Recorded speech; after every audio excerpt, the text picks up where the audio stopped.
bill. And he cannot purportedly withdraw the bill unless you drop the bill. And yes, you do not have amendments on the floor.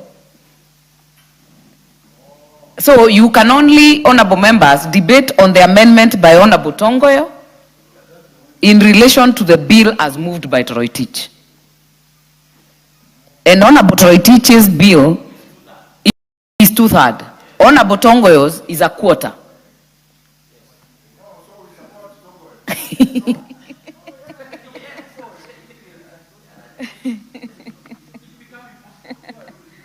Unless you want to kill the bill.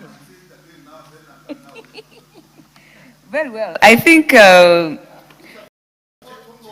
yes.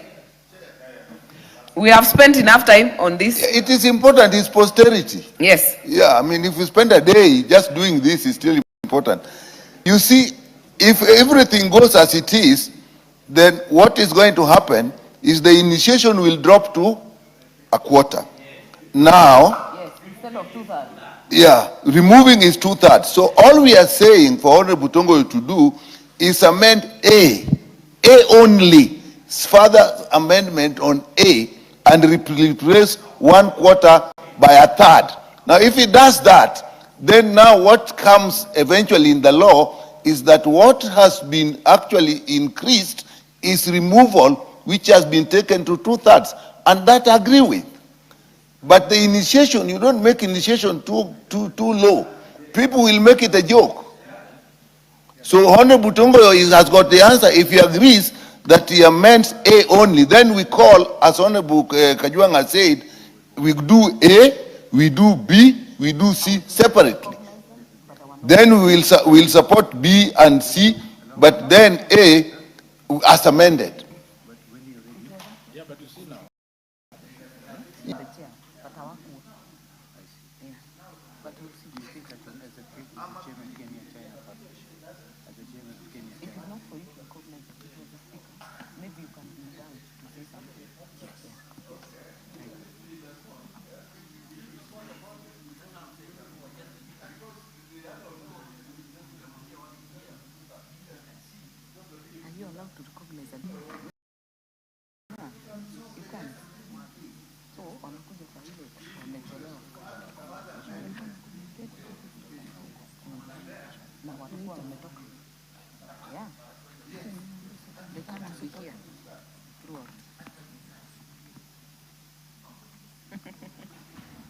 Honorable members, have we crossed the divides? The reason I've actually allowed enough time is because this law is not just about this time. It is a posterity law.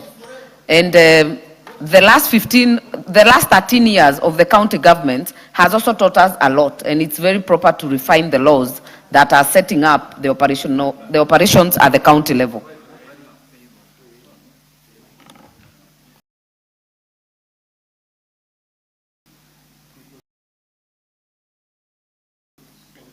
Toroitich.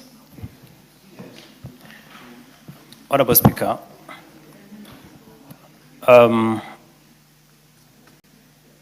bearing in mind that I have listened to the wisdom of the honorable members, Honorable Speaker, is it possible, understanding one, that we have a further engagement on this particular bill so that the bill can be recommitted back? Honorable members, I think we've spent almost 30 or so minutes already debating this. It will be very unfortunate for this bill to go back, yet it is a very simple amendment. Honorable Tongoyo, if you ask me, to go back will be having wasted the time of this house, so to say.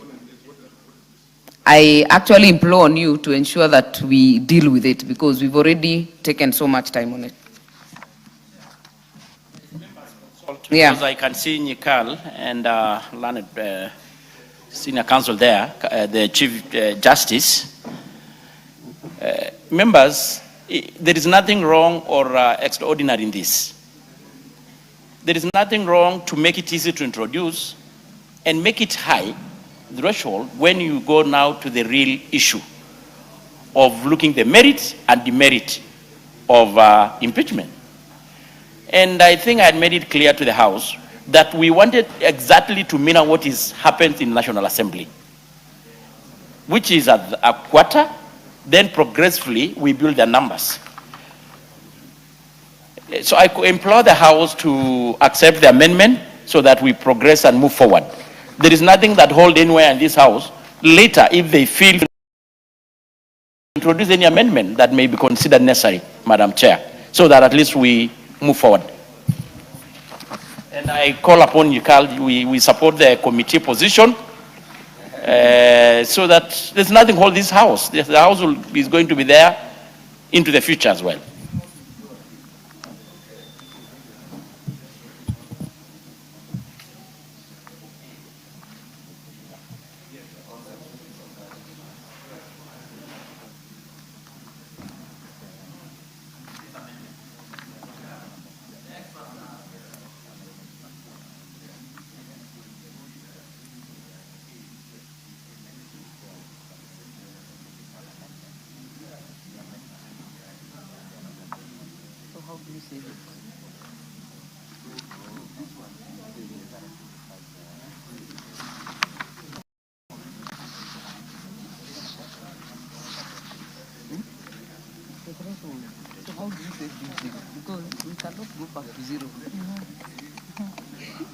Moroedania, without introducing a new angle, go ahead, member for Buri. You know, this bill that has been brought forward by my very good friend, Mr. Rotich, stands to fail totally if we don't take some action. And the only opportunity that we have is amending as proposed by the chair of Internal Security Committee. Madam Chair, we cannot make it very easy to remove all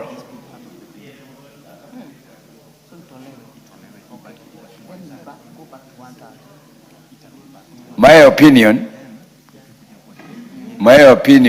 is that we move and align it with the National Assembly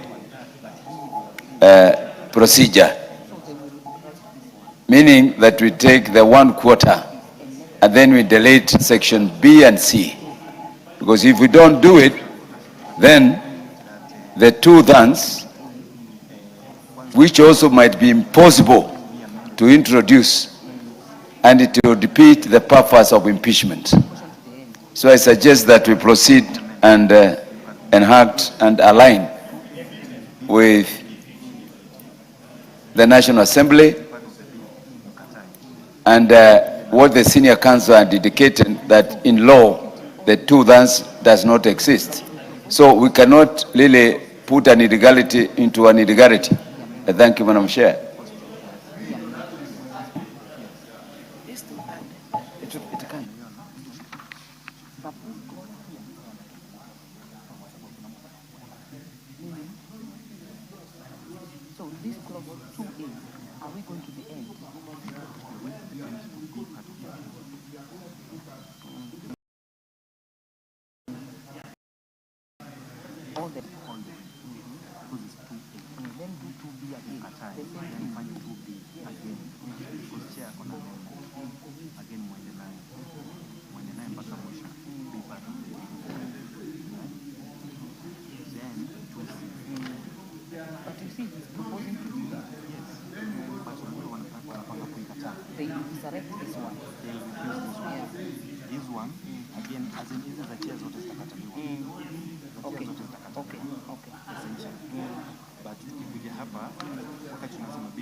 Now, the final question will be either close to or amended, ama because mkose put the question on anything, because kama zote zitakataliwa, then we don't have a bid to do this. Essentially, we don't have a bid to do this. Because it's the body of the bill. But mumelewa, so that when you get in this, that is the journey we are going to take. So now, the communication for how is that we are doing it part by part.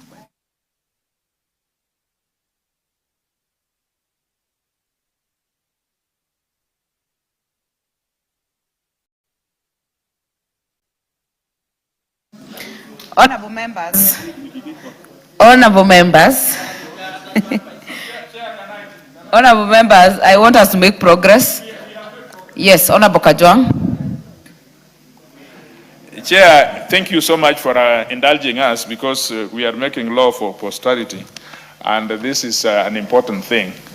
We have agreed as it is. The law is a third. Yes. And so Honorable Timothy was raising it. And also Honorable Tongoyo was also talking about initiation, but there is also something in B, which is formation of committee. So what we are generating consensus about is to defeat Honorable Timothy's amendment, so that we go back to the Act, and also defeat Honorable Tongoyo's amendment on B only. Go back to the Act. So it is a third, and accept Honorable Tongoyo's amendment on C, which is 2/3. So you initiate 1/3. You form committee 1/3. Then if you want to accept, or remove these people, 2/3. So, honorable members, we will therefore prosecute each part independently. And honorable members, check the amendments on the order paper. Those are the ones by Honorable Tongoyo. In the order paper, he proposes that clause 2 be amended A in paragraph A by deleting 2/3, substituting with a quarter. That is one amendment. B by deleting paragraph B, all of it. That's another proposed amendment. And by deleting paragraph C. So, honorable members, because we have had that debate, allow me then to propose the question that clause 2A be amended as proposed by Honorable Tongoyo. I now put the question that clause 2A be amended as proposed by Honorable Tongoyo. Will as many as are of that opinion say aye? Aye. Will as many as are of a contrary opinion say nay? Nay. The nays have it.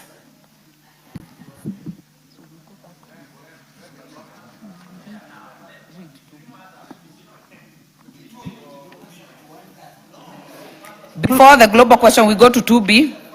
Clause 2B. Honorable Tongoyo. Yes. I'm sorry, it will look a bit confusing. If we defeat this amendment, it will take us back toward the proposal of the bill intended. No, don't, I'm talking, you're not the chair. If we defeat this, it means we revert to do that to introduce it, which makes it almost completely impossible.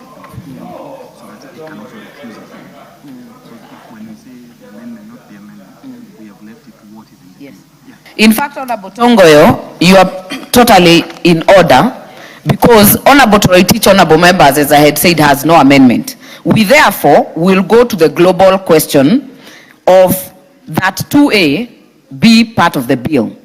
Then if you make a decision to defeat that, then you'll revert back to 1/3. But if you accept, it goes back to 2/3. So, honorable members, I now put the question that clause 2A as amended be part,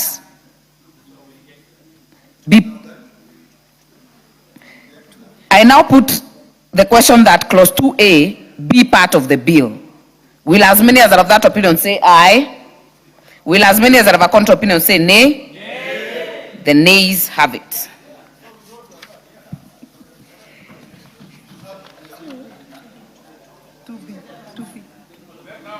Read it out. Clause 2B. Honorable members, I propose the question that clause 2B be amended or deleted as proposed by the chair. Honorable Tongoyo.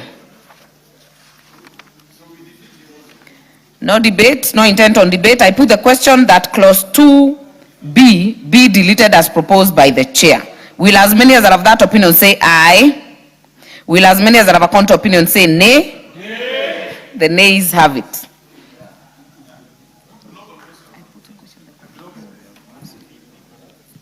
I now put the question that clause 2B be part of the bill. Will as many as are of that opinion say aye? Will as many as are of a counter opinion say nay? Nay. The nays have it. Clause 2C. I propose the question that clause 2C be deleted as proposed by the chair. Honorable Toritich. Chair. C, no, Chair, it has to be very clear. C provides that the final resolution to remove a county CEC member, the final, under the current law as it is, section 40, provides for a simple majority. I have proposed it to a 2/3. Yes. The committee has taken us back and said we delete our proposal of 2/3 and we retain a simple majority. Therefore, Honorable Speaker, I pray that my proposal is sustained so that we have a new. Very well. Yes, our amendment goes through of 2/3. Honorable members, Honorable Toritich is right, because his bill is to take it to a 2/3, which we are in agreement if I hear Honorable Tongoyo. So, honorable members, I therefore put the question that clause 2C be deleted as proposed by the chair. Will as many as are of that opinion say aye? Will as many as are of a counter opinion say nay? Nay. The nays have it. I now put the question that clause 2C be part of the bill. Will as many as are of that opinion say aye? Will as many as are of that opinion say aye? Aye. Will as many as are of a counter opinion say nay? The nays have it. The ayes have it. Honorable members, I know this is confusing, but the import of it, honorable members, is that we have taken the threshold of the actual removal by your aye remains as proposed by the member for Marakwet West, which is 2/3. So it is in order, honorable members. So do we need to put another global question on 2?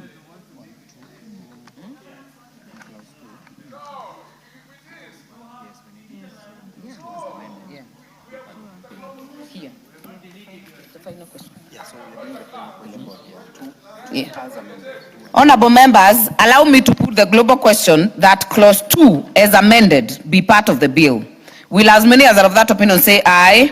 Aye. Will as many as are of a counter opinion say nay? Nay. The ayes have it. Title. Honorable members, I propose that the title be the title of the bill. I now put the question that the title be the title of the bill. Will as many as are of that opinion say aye? Will as many as are of a counter opinion say nay? The ayes have it. Clause 1. I propose the question that clause 1 be part of the bill. No amendment. I now put the question that clause 1 be part of the bill. Will as many as are of that opinion say aye? Will as many as are of a counter opinion say nay? The ayes have it. Honorable members, we have come to the end of that committee.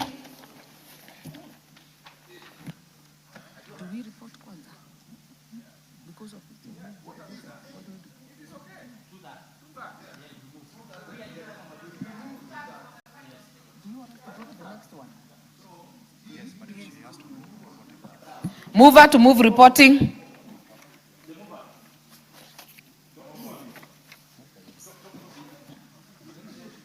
Honorable Tongoyo.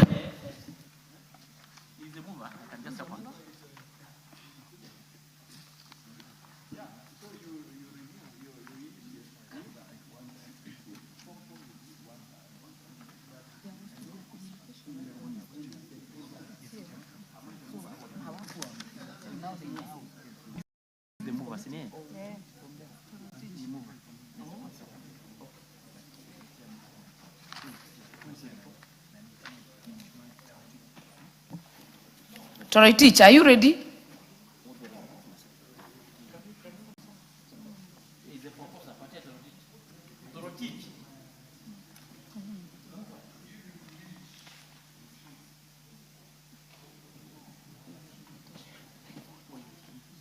It's very confusing.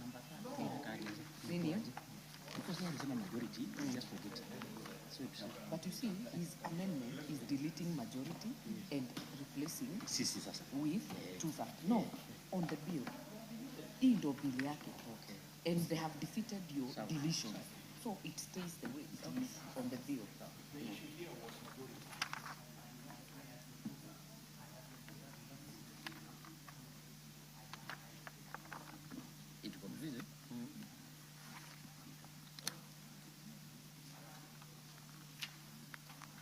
So, si Mungu ndiye anafanya hiyo yake.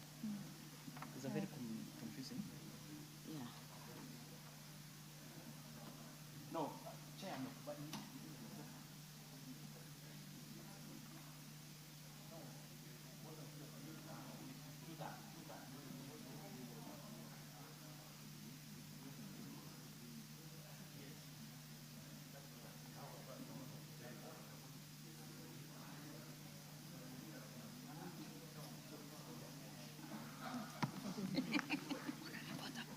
What is happening? Honorable members, I do not know why we are a bit confused, because Honorable Toroitich's is the bill the way it is. The moment the deletion has been defeated, we revert to his bill, which goes to two-thirds. I do not see the confusion, Honorable. Are you ready to move reporting? Yes, Honorable Speaker. Honorable Speaker, we have now agreed, and Honorable Speaker, Honorable Chairperson, I beg to move that the committee do report to the House its consideration of the County Government's Amendment Bill, Senate Bill number 25 of 2023, and its approval, therefore, with amendments.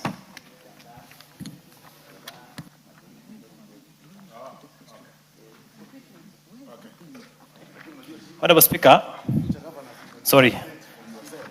Honorable Speaker, I beg to move that the House do agree with the committee in the said report, and also request.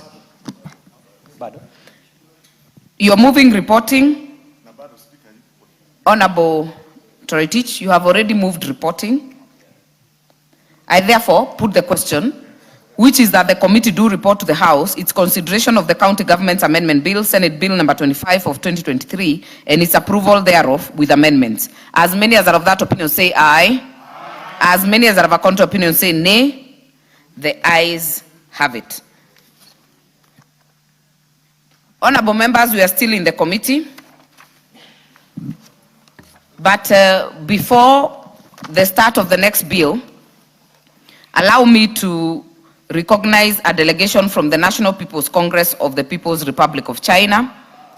Honorable members, I wish to introduce to you a delegation from the 14th National People's Congress of the People's Republic of China, who are seated in the Speaker's Gallery.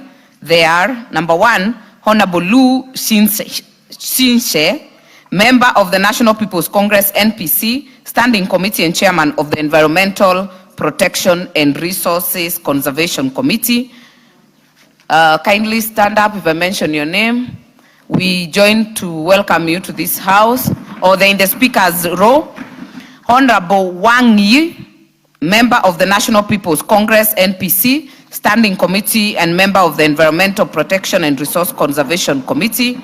Honorable members, the delegation is accompanied by the Ambassador of the People's Republic of China, Ambassador Guo Haiyan, and the technical team of the committee.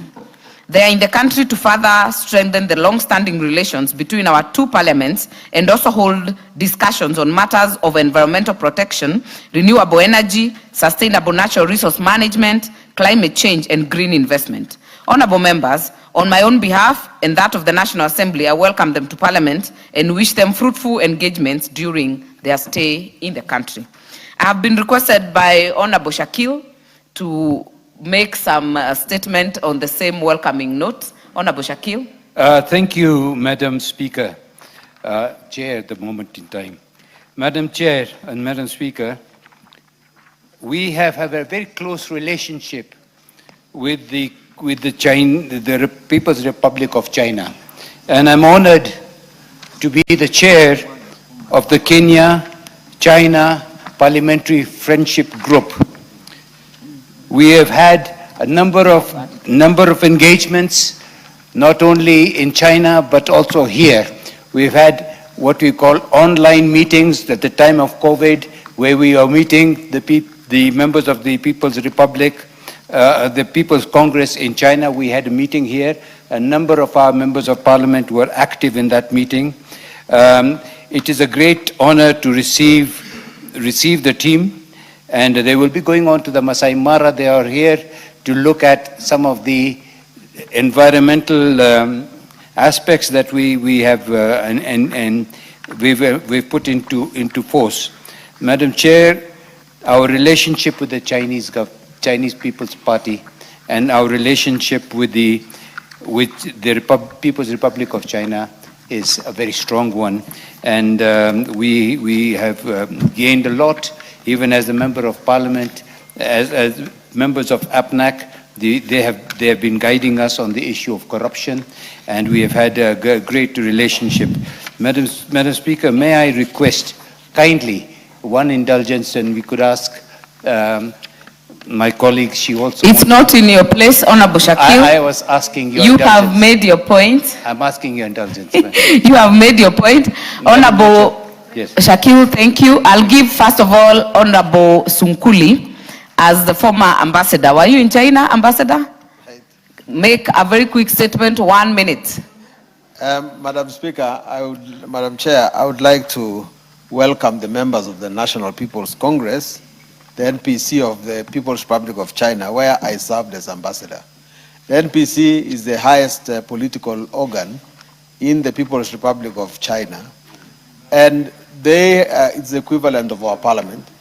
And we had great relationships with them, together with the Communist Party, and they have been foundational to the development of our country in the last 10 to 12 years. And we want to welcome them to feel at home, and I'm glad that my constituency, or the Great Masai Mara, is one of their destinations. And I hope that many, many more Chinese people will continue making Kenya a destination, both for business as well as for tourism. Very well. Honorable Nyamai, honorable members, we keep it short. Thank you very much, Honorable Speaker. Honorable Speaker, the reason as to why the Honorable Shakil was asking is because we traveled together. I represented the Speaker of the National Assembly, and the Honorable Shakil was the leader of the team because, as the chair of the Kenya-China Friendship Group. I would like to welcome the high-level delegation and say that it's a delegation that is extremely important for us as Parliament and as a country. We value the treatment and the exposure that you give members of Parliament when we visit, and we would like this to continue, and we encourage you to always start with any new Parliament that comes, so that Kenya and China can continue benefiting from the relationship within our parliaments. Thank you, Madam Speaker. Thank you very much. Finally, Osoro, on this, Honorable Osoro.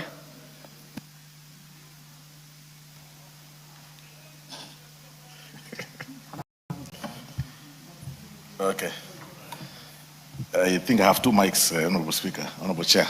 That tells you do not come with your card. That's why it's roving. Okay. Go ahead. That is true. Honorable Chair, thank you very much. I also want to take this opportunity to welcome the high-level delegation from China and inform them that China and Kenya share a very cordial relationship, both on matters development of our region and also, sharing matters politics. Honorable Chair, when the government of Kenya partnered or opted to partner or face towards the east, Kenya, since the government of Kenya opted to focus towards the east and even west, Honorable Speaker, you'll notice that there has been tremendous growth in the country in terms of development. And I'm happy today, as a person who is an advocate of the environmental matters, Honorable Speaker, to hear that their interest is largely on the line of the climate change, when the country and the world is focusing on the, green energy and other matters, Honorable Speaker, that are very important to our health. But of importance to inform them this morning, they may have noticed that there are several seats that are empty here, Honorable Chair. But it's because today, being a Wednesday, is usually a private member's bill day, and members of parliament also hold sittings or committees in various, departments. So many of our members are also legislating in their committees, in their committee rooms. But those of us who are not in some of those committees this morning are here to legislate also for the private members' bill, and that is why they see the House this way. So, Honorable Speaker, thank you very much, and I welcome them. Thank you. Karibuni Kenya. Honorable members, we are now in the committee of the whole House for the Basic Education Amendment Bill, sponsored by Honorable Tom Oluoch, National Assembly Bill number 3 of 2025. Clause 3. I propose the question that clause 3 be part of the bill. There is a proposed amendment by the Chairperson Education Committee.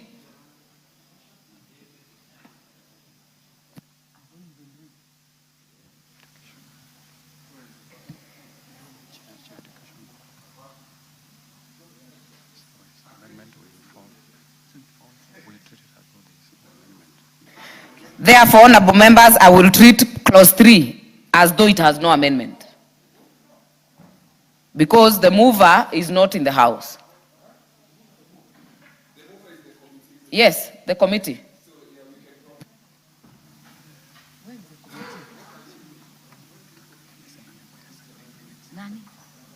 But we are already in the committee. Munataka tufanye nini? Yeah, treat it like it's not there. If people are not ready, kama hawako.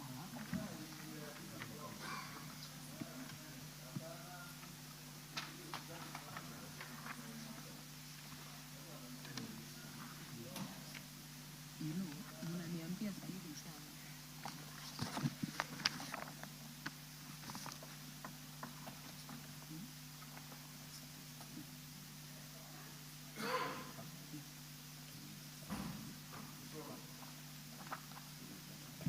Honorable members have been requested to defer this amendment. We'll go to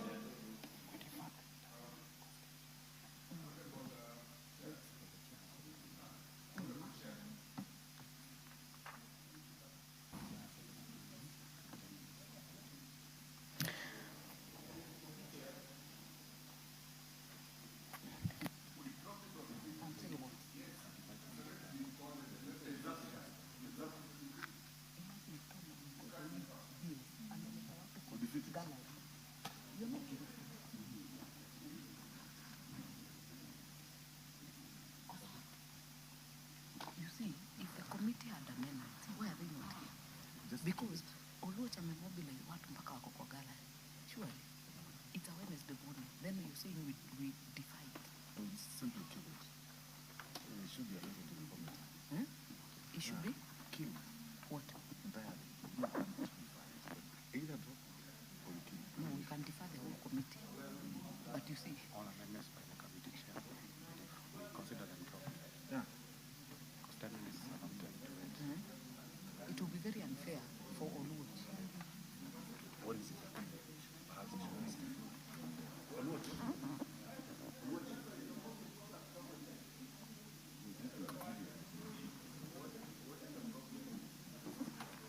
What's your opinion? We drop them. We know procedures have to be followed. Yeah. When there is no fair, we drop. Actually, we won't even call it for debate. We just drop them. And we proceed with now. Just call them, drop them, drop them. What were the amendments? What they're trying to do actually... Are you agree with them? No, I don't agree with that because it seeks to reverse the entire essence of my bill. And if you go to the ones now that's seeking to delete all these things they are deleting, it brings a bill back to zero. Where are the committee amendments? The committee It's not on the one. 2, 3, on page 1926, then 7, 9, 10, and 12. So me, I want... Many So if maybe he's not here, although it is ready, but we cannot also ignore the committee. It looks bad to ignore the departmental committee. My proposal is we defer the whole committee. We defer the committee and proceed with mine. No.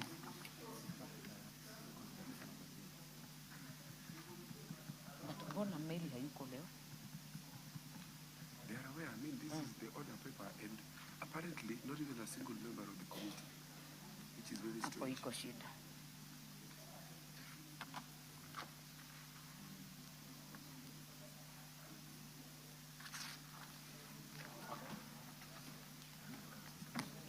Yeah, we defer the whole committee. Yeah. So ambia Recho akae stand by. Really? Yeah. You know, akona amendments mob sana. We also cannot ignore the committee always. I know it feels bad, but if we ignore the committee, itaenda ile activism, haitakuwa na input ya serikali. Honorable members, there seems to be a bit of consultations that needs to go into this bill. So allow me to defer this committee until the next appointed time of consideration. We'll do.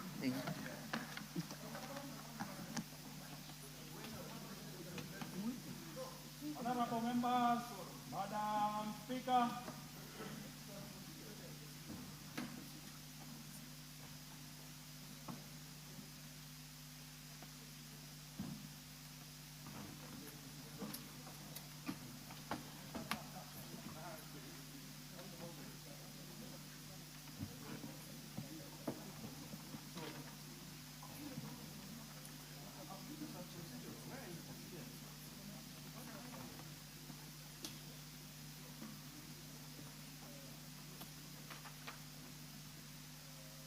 Chair, Committee of the Whole House, please proceed. Honorable Speaker, I beg to report that the Committee of the Whole House has considered the County Government's Amendment Bill, Senate Bill number 25 of 2023, and approved the same with amendments.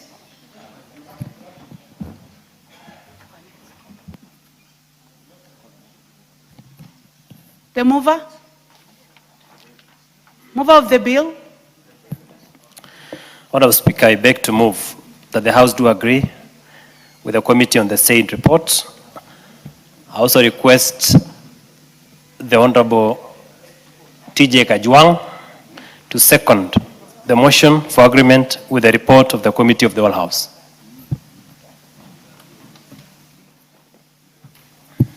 Thank you.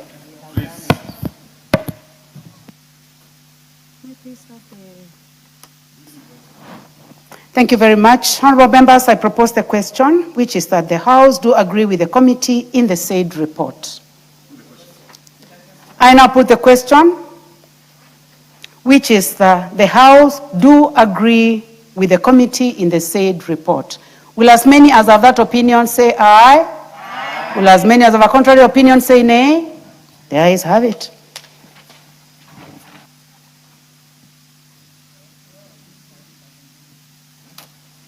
I now call upon the mover to move third reading.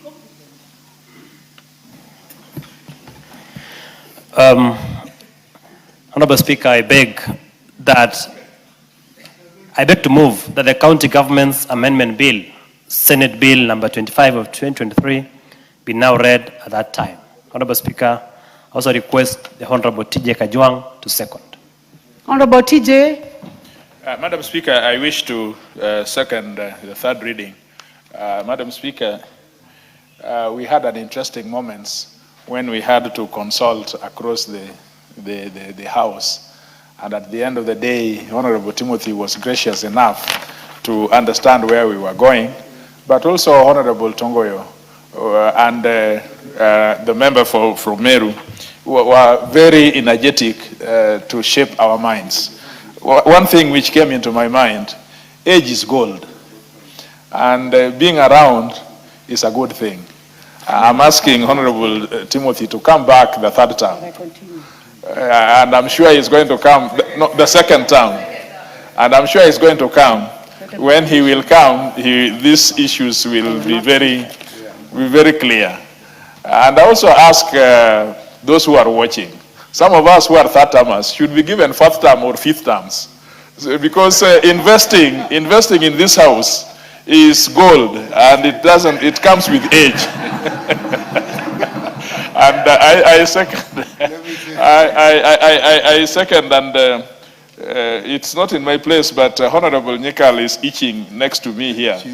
I'm sure you would want to Honorable Kajang, you are a trained speaker.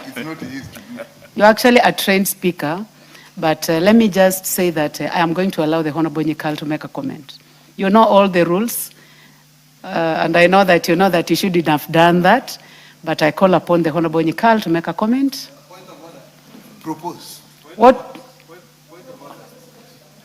Before I give you a point of order, can I first of all propose? Honorable members, I now propose the question, which is that the County Government's Amendment Bill, Senate Bill number 25 of 2023, be now read a third time. Honorable Dr. Nyikal. Thank you, Madam Speaker. And please don't talk about the fourth term like your colleague did. Well, it's almost obvious, but let's leave it at that. Now, this is actually a very important amendment we have done. The position of CECs in counties have actually, people have wondered whether they are functioning or not, but I think it is an important position. It is important that they feel stable. What I know, the power play between politics and the executive has to be looked at very carefully. So when people are in appointed positions feel unstable, they don't work well. Even if they know things are going to go wrong, they let it go wrong because they are afraid for the positions they are holding. Therefore, this is a good amendment that actually makes that position feel a little wrong, unstable, but also still gives the county assemblies the authority with a little bit of effort to actually sanction them when necessary. So this is an important, and I support in the third reading. Thank you. Ambassador, please proceed. Sorry, Madam Speaker, I support the third reading, but I hope that in the near future, the Senate will come up with more amendments to actually get rid of redundant offices. I personally do not believe that we need both the CEC and the CEO and all these positions. We are using taxpayers' money to name people with big names, and yet they do not have responsibilities to perform. Madam Speaker, I hope that these amendments will come, and I can see that my colleague from Nandi is actually having her hands up because very soon she'll be a governor. But Madam Speaker, she will find that those offices are not useful. The Honorable Mother Wangari, who has also ably chaired the third reading of this bill. Thank you, Madam Speaker. And Madam Speaker, this has been very engaging because it is not just about this time. Since the introduction of devolution, a lot has changed, but the one thing that has remained constant, Madam Speaker, at the counties that we are dealing with is the wage bill. Madam Speaker, we take money and billions to the counties, and when you go to a funeral, a governor has 2/10 of people attending a funeral. They don't even know who is being buried, Madam Speaker. Then accompanied by 20 vehicles of the county. And Madam Speaker, that then makes sure that when you go around the constituencies, you do not see the money that we have ably appropriated in this house. And Madam Speaker, the other issue that we are dealing with is the issue of governors wanting to be senators and senators wanting to be governors. I know we do not want to talk about it, Madam Speaker, but it is eating into how things are being run at the county level. And I hope that we can bring, the Senate can bring some more progressive laws, including what NGCDF has done. Can we appropriate this money and say 30% goes to health, 30% goes to ECDs, goes to polytechnics? Madam Speaker, that way we'll be able to look at the amount of money that is going vis-a-vis the work that is being done by the county government. But I agree with Honorable Sunkuli that the bulge at the workforce must be dealt with at the counties. Otherwise, we'll just have so many people in the county level that you do not know even what they do, but the work they churn out and the output is almost negligible. Thank you, Madam Speaker. Thank you very much. The Honorable Soro, the whip of the majority. party. Thank you very much. Thank you very much. I don't know why today. Hi, what is happening here? Honorable Soro, you know the reason as to why we are struggling to trace you. You know the reason. The table office is struggling to trace you, so you know the reason, okay? Well guided, Honorable Speaker. Honorable Speaker, I also want to join in this debate and support this third reading of this amendment, Honorable Speaker. Several years post the 2010 Constitution, I think it's about time that we also review what works and what doesn't work, especially how, or rather, matters that pertain the county government, Honorable Speaker. You know, just like the Honorable Mother has said, the ballooning wage bill in the county governments is a challenge here, Honorable Speaker. That you send a lot of billions to the counties, but 90% of it goes to the wage bill. When you talk about the CECs and the CEOs, you forget the fact that those CECs and the chief officers, each of them has been allocated a driver, a PA, I think somebody to carry a handkerchief, another one to carry I don't know what, you know.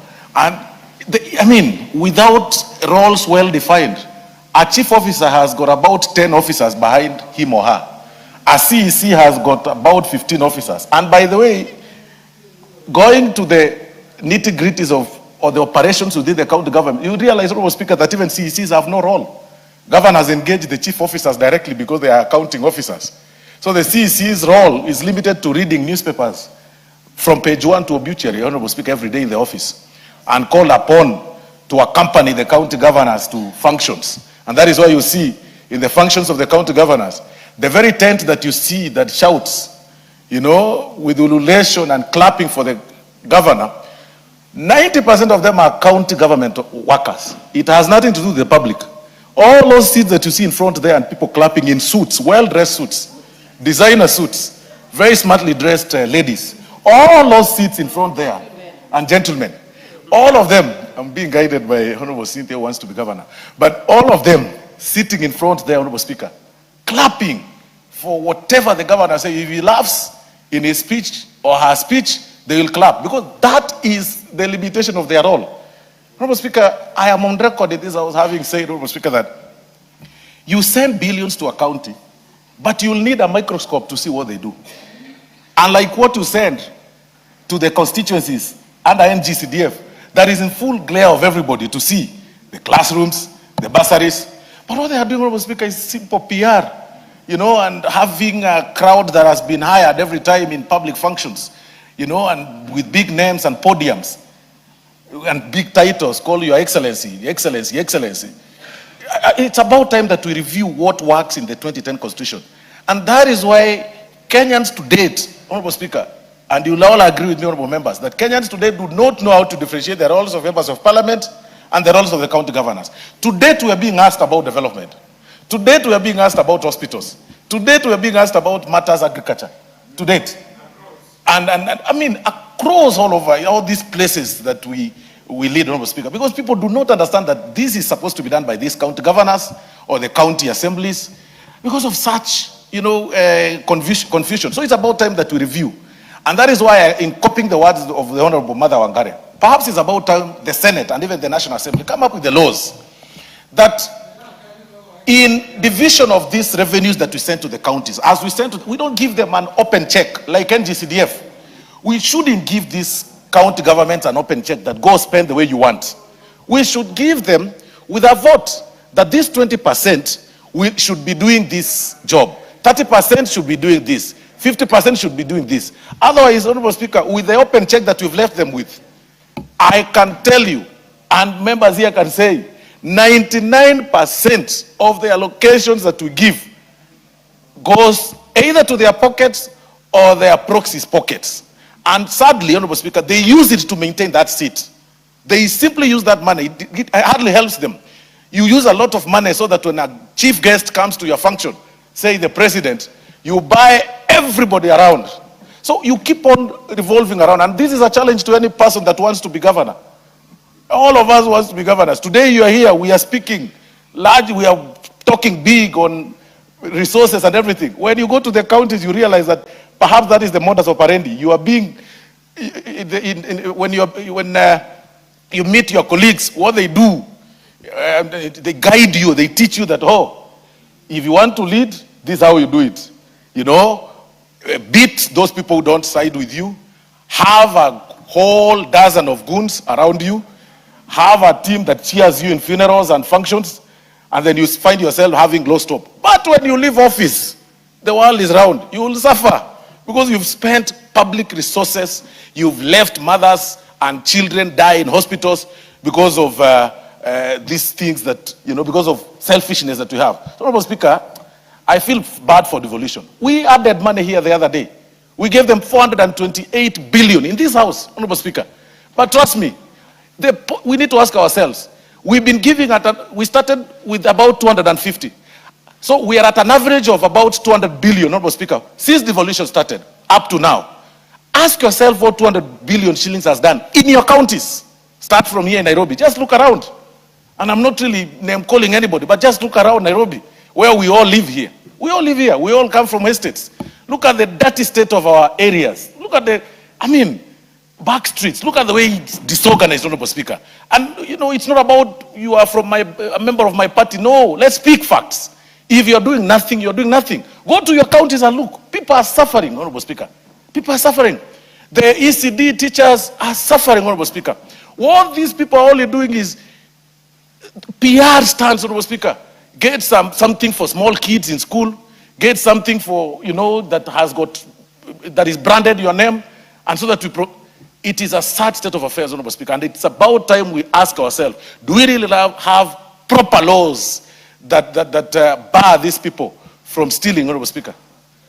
With those many remarks, Honorable Speaker, I call upon this House and even the Senate to review, to look beyond what the amendments that have been brought so that you can be able to have proper laws that will stop thuggery that is in the counties. Thank you very much, Honorable Speaker. The Honorable Cynthia Muge, member for Nandi County. Thank you, Madam Speaker, and allow me to appreciate the Honorable Member for Marakwet East, West, who is very diligent and also progressive, going by the amendment that he has brought to this House in regards to how the counties operate and how the CECs should be operating in the counties. Of course, Honorable Speaker, I support this third reading, and I support the content that is in this third reading. Honorable Speaker, for a very long time, of course, it's on record that I have served at the County Assembly. So serving at the County Assembly, I have also been in a sitting that a CEC has been brought to the County Assembly for impeachment. And Honorable Speaker, I want to echo the sentiments of Honorable TJ, that he clearly said, and Honorable Nyikal, that they clearly said the people who are in office should be able to have some sort of security in their jobs, so that, Honorable Speaker, they can have a good time and a better time in delivering on their mandate. And I honestly do appreciate that, Honorable Speaker, and I support it. Because, Honorable Speaker, if you make it as easy as it was previously before this amendment came in, it would be something that is used for witch hunt. If you're not bowing to my demands, I can be able to marshal a few numbers and you're gone. But making it watertight, Honorable Speaker, I think is good in supporting the issue of devolution and making devolution work. Of course, Honorable Speaker, I also do support the suggestion that the county government and devolution should actually be looked at more deeply. Because, Honorable Speaker, this is also giving us an opportunity to look at this devolution baby, to see if it is actually meeting the milestones that it should be able to meet. And to be honest, Honorable Speaker, like all the members that have spoken before, we are feeling like this baby is not meeting the milestones as they should be able to meet them. And part of the things that should be done is look at the issues and the reasons why this baby is not meeting the milestones. And Honorable Speaker, Honorable Hosoro has spoken passionately about what happens in the county governments. And of course, Honorable Speaker, I want to say that I do agree with him, because I have also seen what happens in there, of course, from the County Assembly of Nandi that I served before. And of course, Honorable Speaker, it is our job, it is our duty to make sure that we are able to support devolution by not killing it, but by enhancing the good things that devolution came with, and by completely killing the bad things that came with devolution. Part of the ways that we are able to kill the bad things that came with devolution is by making sure that we are progressive in amendments of the laws, in amendments of the bills that are actually anchoring devolution altogether. So, Honorable Speaker, I do support this amendment, and I appreciate the Honorable Member, Toroitich, for being this progressive to be able to bring this. And I can assure you, Honorable Speaker, if anyone has a doubt that when I become the governor for Nandi, the third one in 2027, this will happen, they should know that I will not change my ways, and I will make sure that I do the right thing, because I'm a supporter of devolution, and devolution can work. Devolution is actually the God-sent agent for the people of Kenya, so that they can be able to get services from the lowest level, that is the village administration, Honorable Speaker. So I do support this, Honorable Speaker.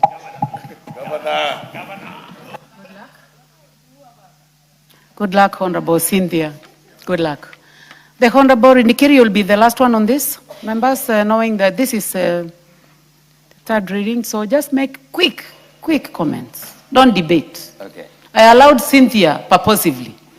I knew how she was going to end. So I was just waiting for her to make the right comments for herself. So please don't take the Cynthia away. Thank you, Madam Speaker. You know, I was there right from the beginning of this morning, together with the other wise men and women. Madam Speaker, I think this issue of the county management is a thorny issue. Madam Speaker, I look at my county that is going to receive 10.8 billion. And out of that 20.8 billion, 75% will go towards recurrent expenditures, leaving very limited amount for development. Madam Speaker, the governors have turned the management of the counties into something like a private property. And that's how many of them are treating even the employees, CECs, directors, etc. Madam Speaker, it is very unfortunate that we are appropriating 428 billion shillings, but at the end of it all, you can only see about 25% of what that money has done to the counties. Madam Speaker, I agree. Some counties have bloated employment, and they are continuing doing so at the expense of development. So in as much that we are saying yes to devolution, we need to ask the governors to show us the value of the money that we have appropriated to them. And it is not only the money appropriated to them, they also receive donor funds. They also do own corrections. You look, County of Melo, it will end up by about something like 15 billion. But then when you go to look at the education sector, ECD classes is a problem even to build. You go and look at the health institutions, they're in deplorable state. You go at the roads that they are supposed to be managing, they are in deplorable situation. So you ask yourself, where is this money going? We should not make it easy for governors who have failed to start sacking or impeaching the CECs, etc., so that they can get an excuse. This aspect of impeachment is not a good thing. But some people are going to make use of it. And that's why the mover was trying to make it very difficult for them. But again, we should not make it very easy for them. We shouldn't. Because some of them will put some of things, if you can't agree, then you have to be impeached. And you are going to tell you, tell you, Madam Speaker, these people will target the people who challenge them in the management. They like sycophants. They don't like people who are professionals, who are ready to work for the counties. So this bill is good. Thank you. And it's a warning. It's a warning to some of the governors. Some of us we are seriously thinking either to join Munge or not. Thank you, Madam Speaker. Very well. Member for Kibra. Thank you, Madam Speaker. Despite the fact that you had said that was the last speaker, I must be grateful that you have given me this opportunity also to put in one or a few comments.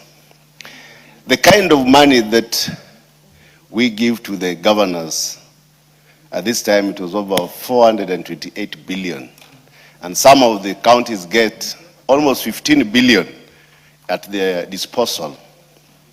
I think in the future, the profile and the kind of governors that we choose, we need to have basic requirements for people to be governors. There are those governors who have never been in any managerial position.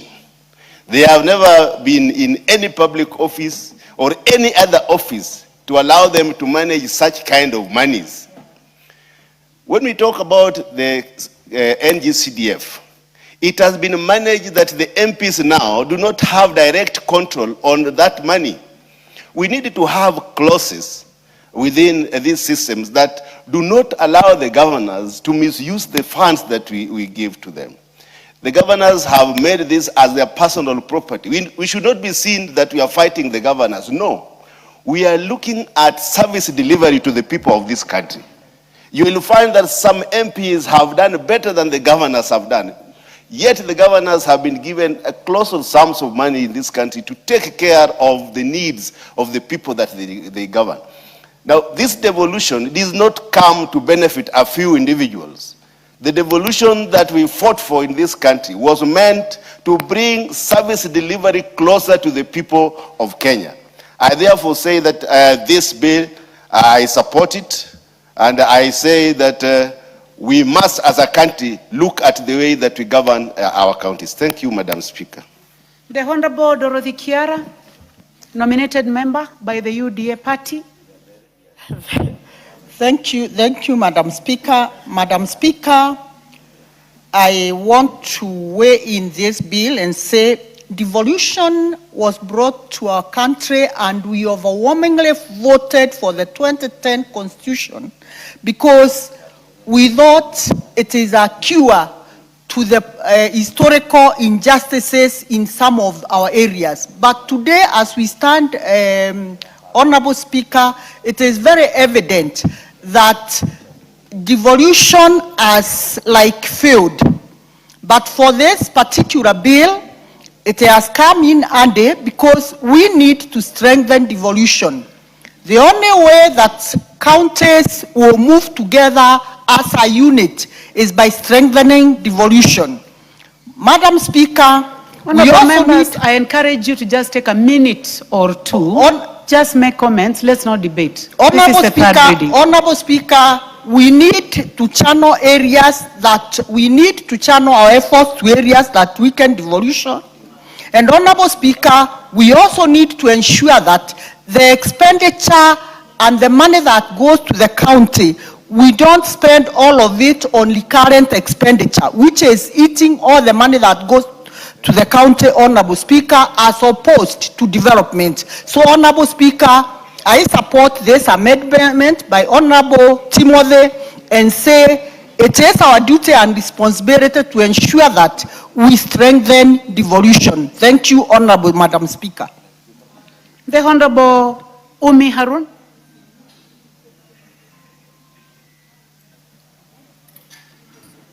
Thank you, Madam Speaker, for giving me the opportunity to also contribute to this particular amendment, and I want to congratulate Honorable Timothy. I support this amendment because the drafters of the Constitution had a very good vision when they brought the concept of devolution, but that did not include governors who would twist and corrupt the resources that are available to them. I hope this bill will also not create emboldened CECs and that it will allow them to do their work diligently. Madam Speaker, I come from a region where devolution has helped in developing so many things, but we still have the problem of corruption. So I hope that this will provide the proper oversight and the support that the CECs need, and that the county assemblies will also be able to do their job very well. So I want to thank the honorable member, and I support this particular amendment. The Honorable Troy Teach.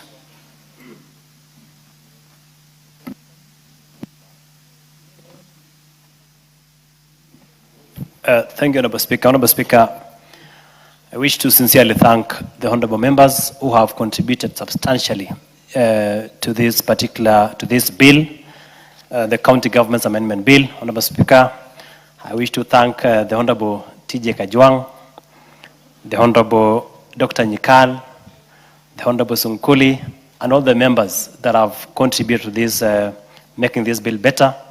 Honorable Speaker, it is my sincere prayer that the people of Marakwet West will give me a second term so that I can bring more bills to this House. Honorable Speaker, thank you so much.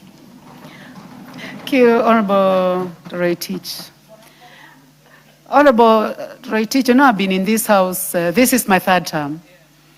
And I want to tell you that I've seen you doing something right. And you know the right thing that you have been doing. You continue doing it. I hope the people have seen and they'll give you a second term. Honorable members, before I put the question, I would like to welcome our visitors. Seated in the public gallery this morning, we have students from Providence Academy, from Kasarani constituency, Nairobi County, students from Kageraini Secondary School, Kinangop constituency, Nyandarua County, students from Ngamwa School, Mukurweini constituency, Nyeri County. And also seated in the speakers gallery this morning, we have students from DEB Nkiria School from Wuri constituency, Meru County. I take this opportunity to welcome you to Parliament, and on behalf of Parliament, I would like to ask the member for Wuri to welcome you. I'll also give a chance to the Honorable Kajwang, TJ. Thank you, Madam Speaker. After him. Thank you, Madam Speaker. I want to take this opportunity to welcome all students from the various schools that you have mentioned, and specifically the school of Nkiria, DEB, from Bori West of Bori constituency. Madam Speaker, this school is one of the largest schools that we have in a very remote area of our constituency. And as you can see, they are very determined. It's one of the best performing schools in that region. I want to tell all the students, welcome to Parliament. This is where the laws are made. This is where your member of Parliament sits. This is where we make laws for this country. This is where we make the election on which the government, on how government is going to operate. I want to congratulate all the students who have come and tell them you are going to learn quite a lot. Please don't be on a hurry to learn and to see and to interact with the parliamentary environment. Madam Speaker, this is cool. This is cool. The parent, Nkiria Primary School, the parent,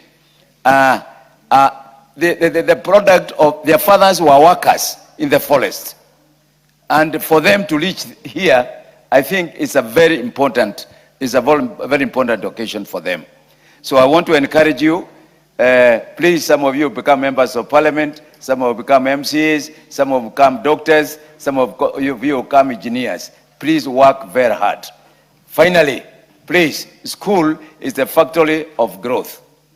Don't take advantage of the school to ban the schools, to execute a lot of disciplinary activities. I know this school on Nkiria, you are very well disciplined, and we expect to see you through successfully in your life. I thank you, Madam Speaker. Thank you very much. Those comments are meant for all the schools seated in the public and also in the speakers gallery. The Honorable Kajwang, I would like to give you an opportunity to welcome students also from Nairobi and the others. But before you continue, I realize that members were wondering why I said that the Honorable TJ is a trained speaker. For your information, in the 11th Parliament, the member for Ruaraka was a member of the speakers panel, and he did a wonderful job. So please go ahead and welcome students. Thank you so much, Madam Speaker, for those kind words.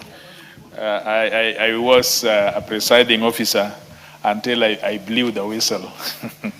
And I've learned all these terms. And I think Honorable Timothy, you should learn the good things here. Don't blow a whistle. If you blow a whistle on a sitting president, you can be in trouble. Madam Speaker, I want to welcome the children, the young people, the students that are here with us, not just from Kasarani, but from all the counties that are here. This is interesting, the fact that they have opportunity to come and see these elegant members do their things. They will have incentive to work hard and to achieve even more than those of you and I have achieved. I just want you to, when you go back to your schools, geography, science, physics, and chemistry should be your staple food, because you have had all the opportunity to see where things are done. You have no reason to do poorly in your exam. You have all the reason to be energized, to be better than member for Buuri. And so I thank you for having the opportunity to come. And you see, member for Buuri is already wearing a white hat.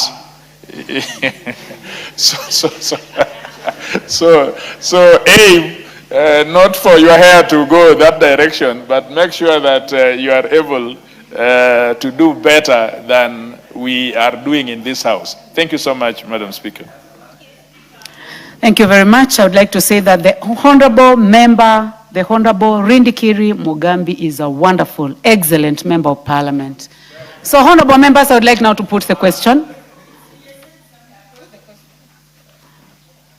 You know, I'm seeing someone with hands up, and I do not see any intention to speak from the screen. Go ahead, go ahead.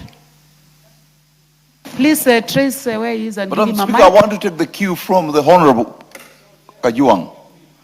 And I want to congratulate the students for coming here. And I want to tell the students who are here, you cannot connect the dots looking forward, but you can connect the dots looking backward. Many years ago, I came to Parliament as a student of Kenyatta University. Little did I know that many years later, I'll be seated right here in the House talking about issues affecting the nation called Kenya. But lastly, students, there's something called stimulus and response. Your business in school is not to beat fellow students.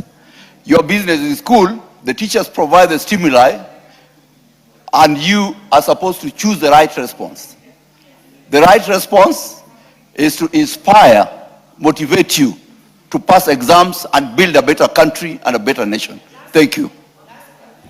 Lastly, the member for Kisii County, the Honorable Doris Donya. Thank you, Madam Speaker. I appreciate for the opportunity. Let me tell our children, sometimes you want to be perfect while in school. The school is not where you have to be perfect, but just know if you make mistakes, that is part of learning. It's like saying we have all angels in our churches, then we close down the churches. So don't fear making mistakes. When you live here, know that that is part of learning. Above all, you have to obey your teachers. You pray hard. And to our girls, don't enjoy so much on receiving love letters from the small boys. You will have those letters when you go to university, and the beautiful ones are not yet born. They are there. So don't be in a rush. Hold it. Read your books and know that the future is bright. Thank you. Lastly, the Honorable Jalango.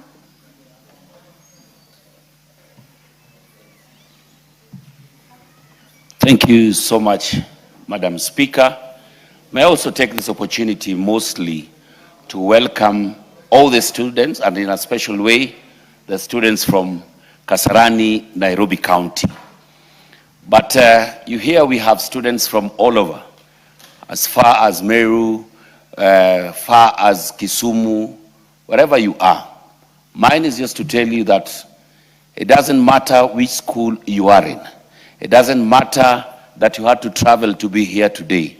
It doesn't matter how rural a school may be or how much infrastructure a school might have. From that school where you are, you will be able to be whatever you want in this country. I was a student of a school called Nyangoma Boys Secondary School, P.O. Box 23 Bondo, very far and in the deeps of Nyanza. But here we are. Today I'm representing the people of Langata constituency in Nairobi as their member of parliament.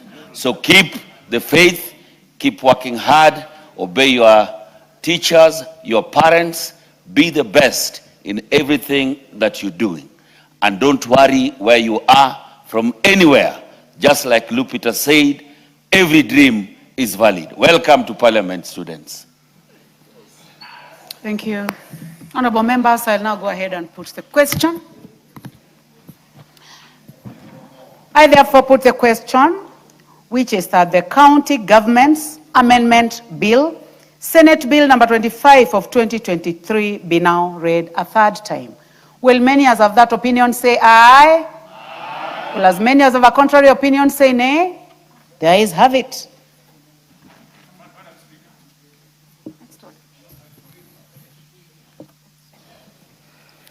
A bill for an act of parliament to amend the County Government Act to increase the threshold for removal of a member of a county executive committee and for connected purposes. Next order. Anything out of order, Honorable TJ? What is out of order? Madam Speaker, something is not right. We came this morning and in the order paper, there was the committee of the House of the whole with the Senate bill and the Education Basic Education Act. We finished the committee on the Senate bill and we entered to begin the Basic Education Act. And when the chair called it out and asked for the mover to move his amendments, the mover was not in. Standing orders would have required us to proceed because the order had been called. Madam Speaker, standing orders would have required that we proceed with business because the order had been called. And so somehow we don't understand what happened. And the presiding chair decided to defer the proceedings. It is very embarrassing on the honor of the bill, Honorable Oluoch. It is very embarrassing that we are all here, we are all prepared, and somehow without following standing orders and the House, something happens. This needs to be explained properly. Number two, where is the chair of education? He can't just decide not to come.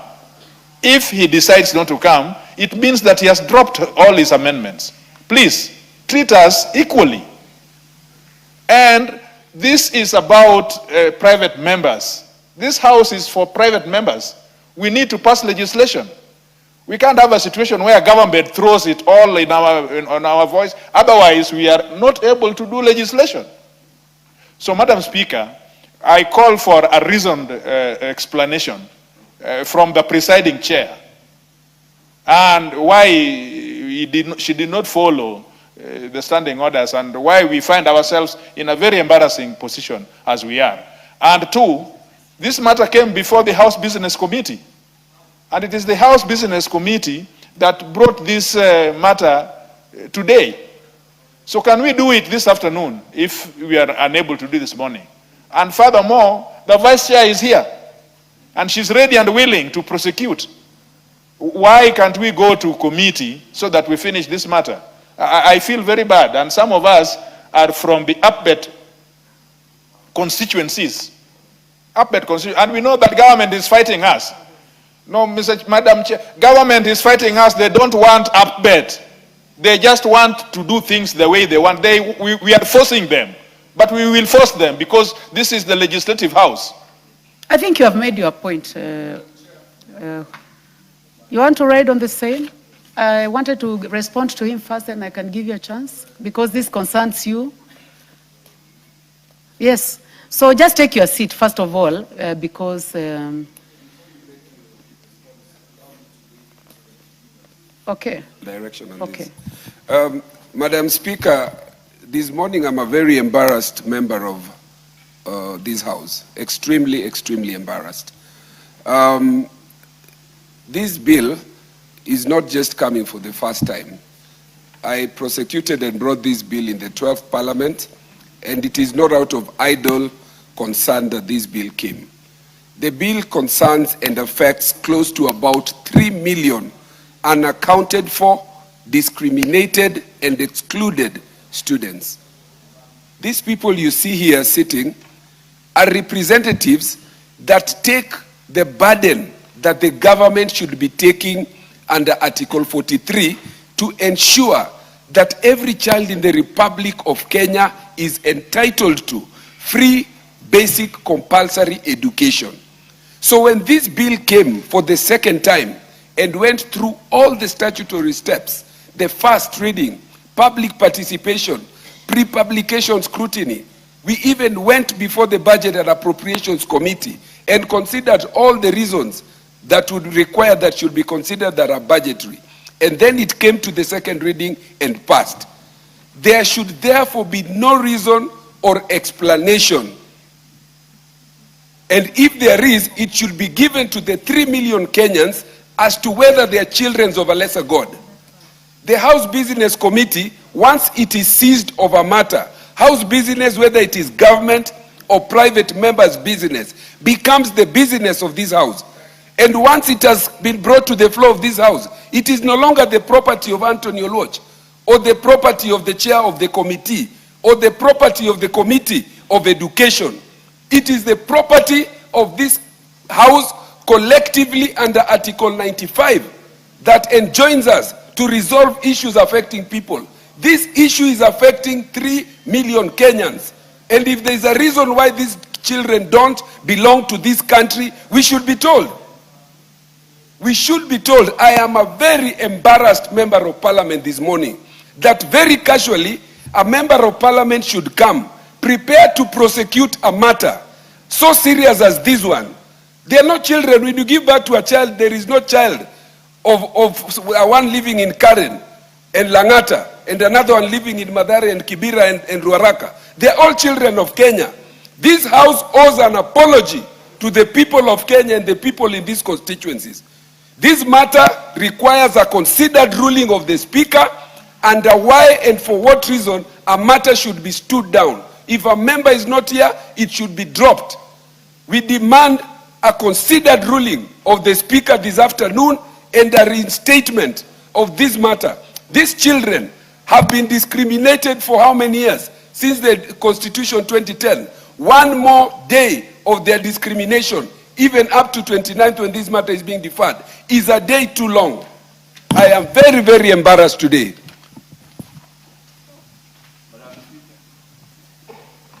You want to weigh on the same? Member for Kibra? Thank you, Madam Speaker. I really didn't want to weigh much after two of my colleagues who are ranked members and they are also lawyers have spoken.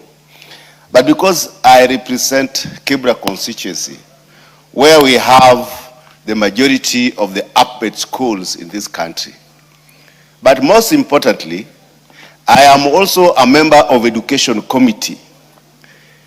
And for this bill to pass the first reading, second reading, this bill came to us in the committee as Education Committee.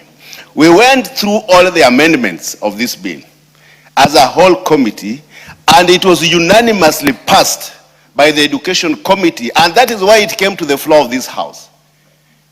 Because it is a money bill, it went to the Budget Committee, which also passed the bill. It went to the Business Committee, and it was now brought for third reading in this House. After it has passed the first reading, second reading, and now the third reading.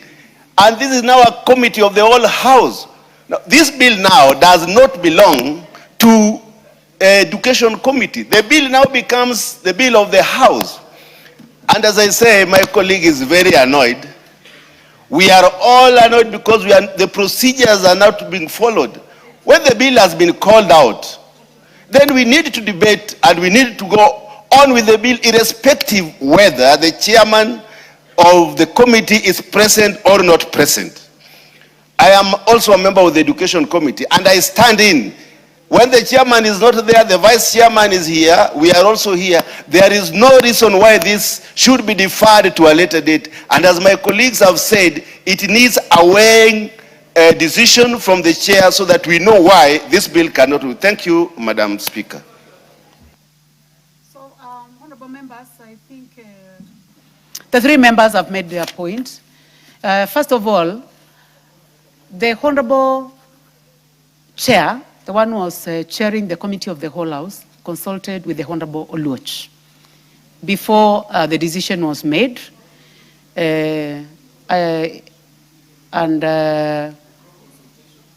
As you may know, the honorable Oluoch,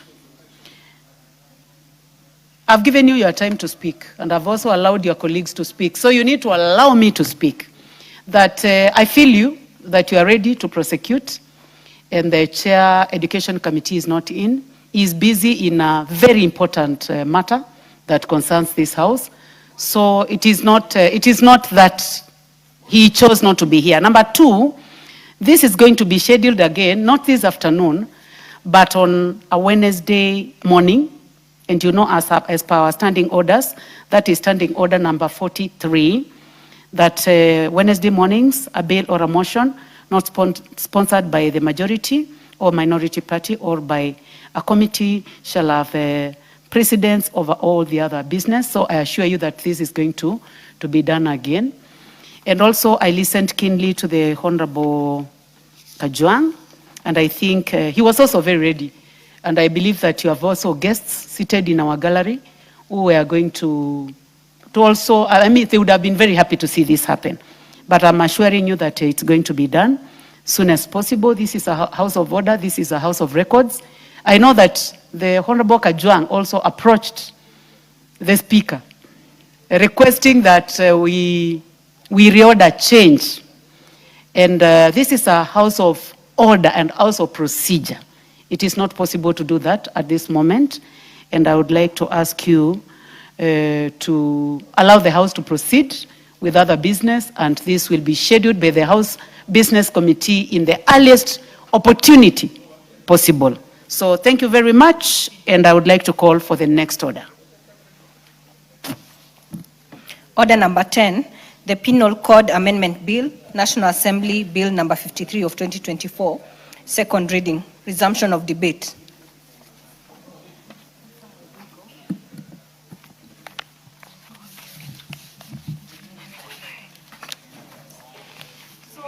But members, there was no one on the floor, so anybody who wants to participate can continue. And I can see the Honorable Julius Ole Sunkuli, member for Kilgoris.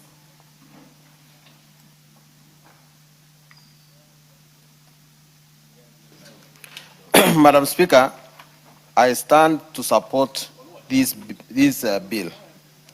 Now, the intention of this bill, Madam Speaker, is to amend Section 226. Sorry, there's a bit of too much consultation here. Unfortunately, it's being done in the Luo. So, Madam Speaker, the intention of this bill is to amend Section 226 of the Penal Code. And Section 226 of the Penal Code says, any person who attempts to kill himself is guilty of a misdemeanor. And the intention of the mover is to remove the offense of attempted suicide from our laws. Now, attempted suicide in our laws remains one of the sticky parts because, Madam Speaker, the penal code that we have today in the Kenyan law was inherited from the from the English law, from what we call as lawyers the common law. That is the law that was left to us by the British to punish crime. Unfortunately, Madam Speaker, as soon as even before we got independence, in 1961, the UK, or rather, if I may use the United Kingdom, itself abolished the offense of attempted suicide. Actually, under the Suicide Act of 1961, it was no longer a crime in England and Wales to try and kill yourself. That was removed. And I think it is important to know that one of the purposes that we want to amend this law is so that we can align ourselves to what other civilized countries are doing. The countries that depended on the common law of England included countries like Canada, including countries like Australia.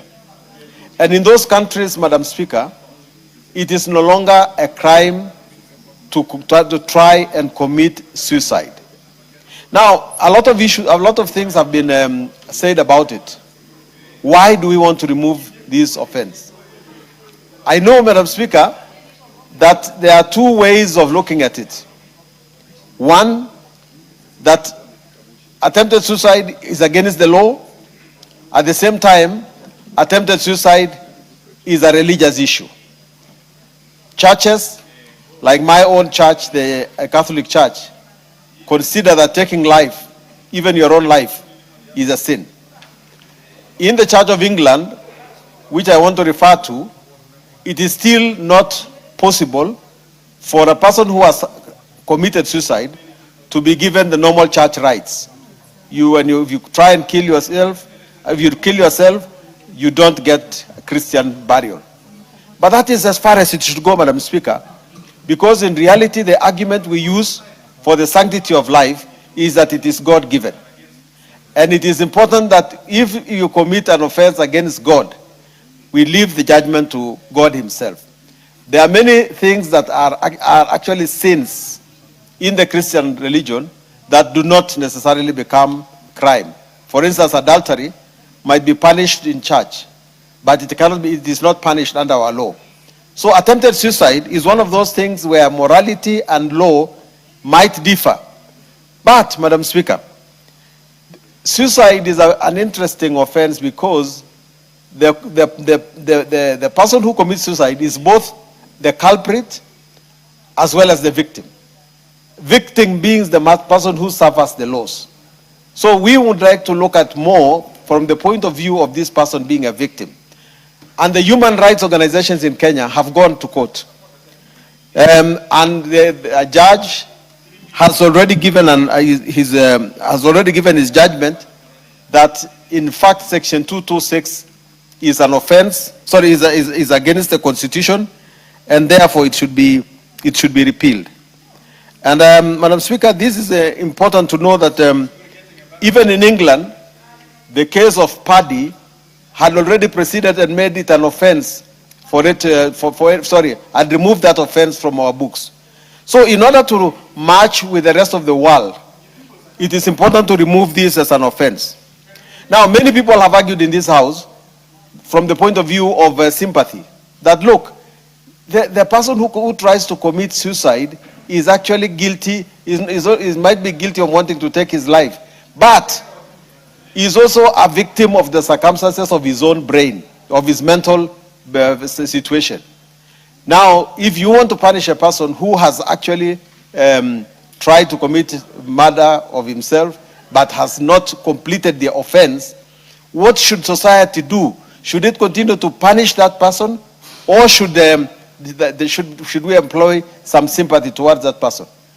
I realize that in our country now, especially from where I come from, when people want to kill themselves, they take dip, they acaricide, Cupatox, Stelladone, and so on. I think it's quite favorable in Kilgores. If you want to kill yourself, it's the best. I don't know whether it is sweet. I have not tested it.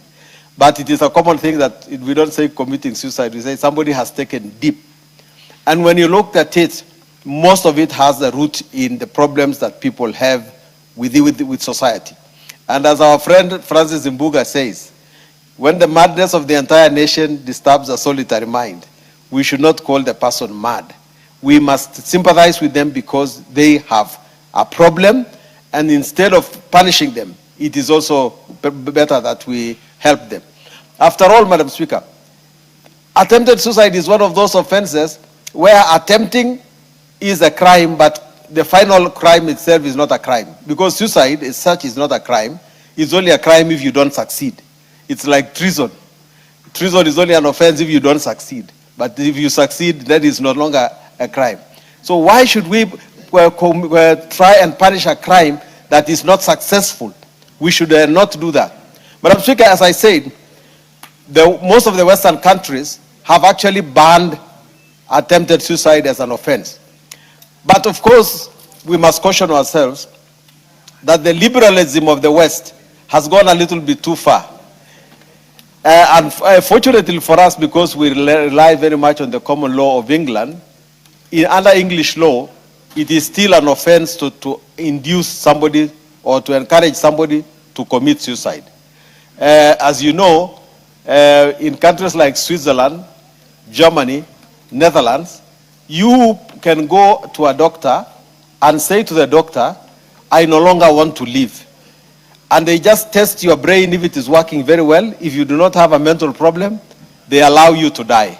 So you choose the date of your death, and you choose the manner of your death, and they give you, and you pay the funeral expenses, and they give you the pill and you die.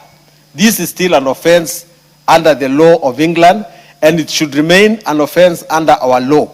But our law should not lose the grip right now. Let us tell everybody who has tried to commit suicide, sorry. Let us take them to a good rehabilitation center. Let us try, and as much as possible, to rehabilitate their thinking. Let us tell them that to live in this world is as good is better than they think. And let us tell them that if you do not want to live what you are in the life you are trying to do now, try and improve.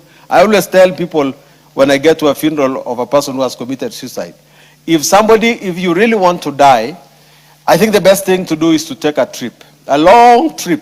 Maybe go to the coast and go get a ship and go and come back when you are very tired. But don't take your life. And we need more counselors to be able to come into this field, because attempted suicide is actually not an offense. It is a problem that somebody has, and let us try and address the problem at the root. Madam Speaker, I support. The Honorable Dr.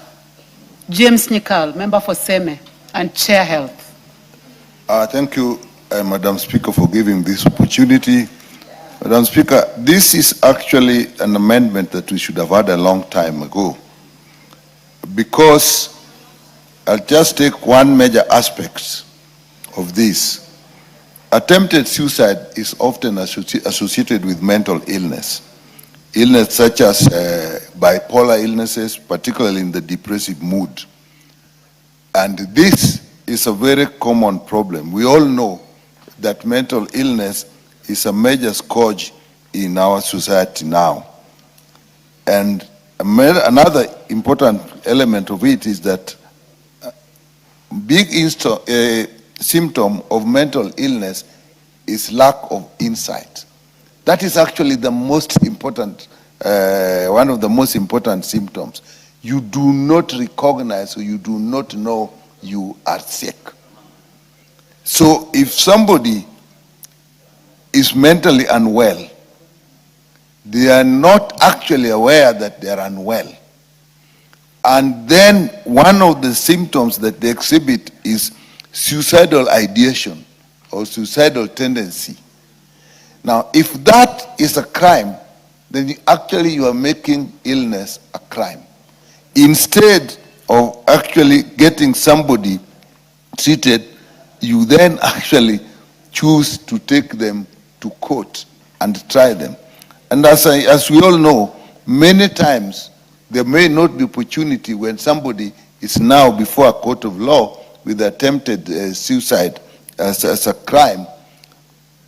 to actually get the opportunity to be assessed and even to be treated.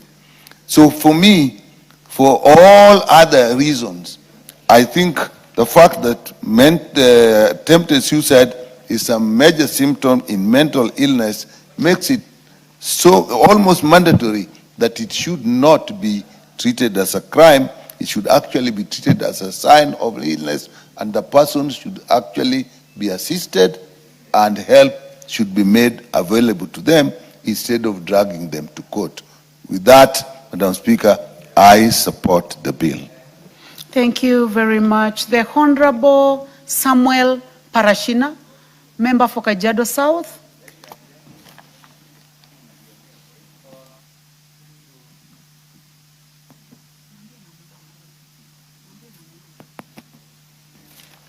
Madam Speaker, okay. Okay, thank you, Madam Speaker. I also stand to support the Penal Code Amendment Bill, National Assembly Bill number 53 of 2024, that has been sponsored by Honorable Anthony Oluoch, MP. Madam Speaker, the purpose of the bill is just to reappeal the attempted suicide under the Penal Code. Madam Speaker, as other members have argued or contributed, the attempted suicide should not be treated as a criminal activity that is supposed to be taken to a criminal justice system, but should be taken to a mental health care.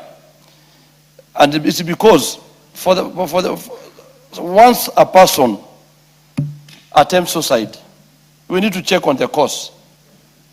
And basically the cause of attempted suicide is distress, challenges that people go through in life.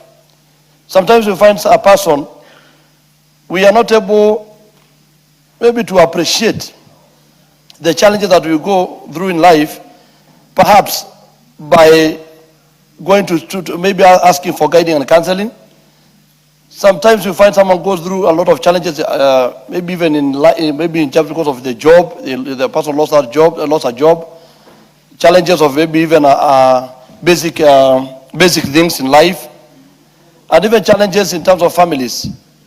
And by the time you are getting a person attempting to do suicide, it is always probability of being the last resort is very high, Madam Speaker. And this parliament will be able to save the country a problem that is currently going on. If you go on data, since there have been, since the attempting suicide has been treated as a crime, we ask ourselves, how many lives have we been able to save? The answer is no. So, Madam Speaker, in other jurisdiction or other in the jurisdiction internationally, in Wales, England, they have also challenged and reappealed the penal code. This is what we inherited in the colonial time, whereby you just find out that things that are not supposed to be happening, in fact, in the continent of Africa, is what is happening today. We want to ask ourselves, what can government do once we appeal the penal code today, or the House approve the bill, as I stand to support? Is the creation of medical health centers, mental health centers should be more in this country. In fact, it should be in every county or even every constituency. Because even use of abuse of drugs, abuse of even alcohol and those kind of things can cause a person to decide to attempt to do suicide. But if at all we have a mental health system that is able to take these challenges of the psychological problems that people go through in life, then we are able to save many Kenyans, and not only to see as a justice being the only way to sort it out. Madam Speaker, under Article 28 of the Constitution that guarantees and prevents human dignity, and human dignity I mean the value of life, the right of life, It is totally, if you check on that article, it's basically showing that everyone has a right on how to carry his or his own life, but it's upon the government to be able to give a free and fair place that, and even promote and try to help these people.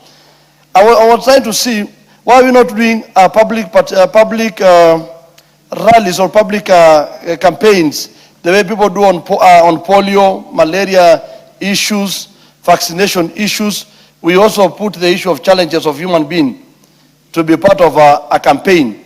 People to start now feeling, how can we be able to come out and speak? And Madam Speaker, in this country, recently we just got a big challenge in this country, the loss of life that we lost in Utumishi girls.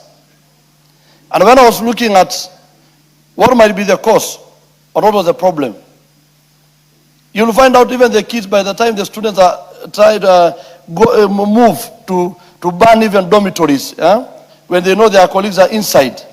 It's all about the challenges that people go through.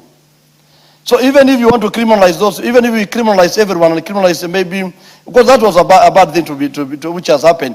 But the school have learned today that one student say that there will be a challenge, these things we will going to do these things, maybe because they fear the exam, maybe they're going, maybe peer pressure. But I was looking at, if we had a program that even our students go through in schools of counseling, guiding and counseling, a subject on itself, it was going to help a lot of people, Madam Speaker.